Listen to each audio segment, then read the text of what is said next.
এখানকার মানুষের সবচেয়ে বড় মূল সমস্যা এখন গ্যাসের সমস্যাটা অনেক প্রকট আকার ধারণ করেছে। চাঁদাবাজি অন্যতম বড় সমস্যা এবং জলাবদ্ধতা, এবং এইগুলার জন্য হচ্ছে খুবই কংক্রিট প্ল্যান করা আছে। আমি মানুষের সাথে শেয়ার করেছি, মানুষের সাথে কথা বলছি। জলাবদ্ধতা নিরসন করার জন্য, যেহেতু এটা ডিএনডি এলাকার অন্তর্ভুক্ত একটা বড় একটা অংশ, তো আমাদের হচ্ছে ডিএনডির যে নকশাটি রয়েছে সেটি পুনর্মূল্যায়ন করতে হবে এবং সেটি নতুন করে রিডিজাইন করতে হবে। তো এই বিষয়ে সংসদে বিল পাস করতে হবে। যদি আমার সংসদে যাওয়ার সুযোগ হয় আমি অবশ্যই সেই কাজটি করব। আর এই এলাকাটি হচ্ছে অত্যন্ত খাল বিধৌত এলাকা, অনেকগুলো খাল আছে এখানে ছোট ছোট।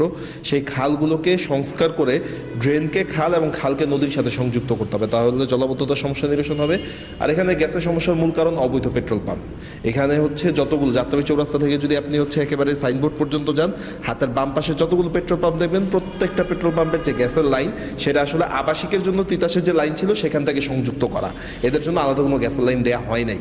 তো এগুলাকে লাইসেন্স দেওয়া হয়েছে কিন্তু গ্যাসের সরবরাহ কীভাবে সেটা নিশ্চিত করা হয়নি। এই কারণ যখন শীতকালে গ্যাসের সরবরাহ তুলনামূলক কম থাকে তখন পাম্পগুলো সকল গ্যাস নিয়ে যায়, এখানকার বাসাবাড়ির মানুষ গ্যাসের সংযোগ পায় না, এবং প্রচুর অবৈধ কারখানা রয়েছে এলাকাগুলোর ভিতরে যাদের ইন্ডাস্ট্রিয়াল যে গ্যাসের লাইন সেটা নেওয়া নাই।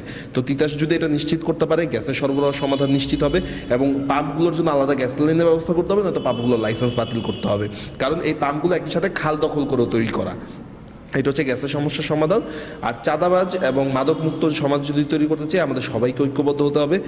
রাজনৈতিক প্রশ্রয়ে যে যারা চাঁদাবাজি করে এবং যারা হচ্ছে মাদক ব্যবসা করে, ভোটের মাধ্যমে জনগণ যদি তাদেরকে প্রত্যাখ্যান করতে পারেন, তাহলে চাঁদাবাজ ও মাদকমুক্ত ঢাকাবাজি করতে পারবো আমরা ইনশাআল্লাহ।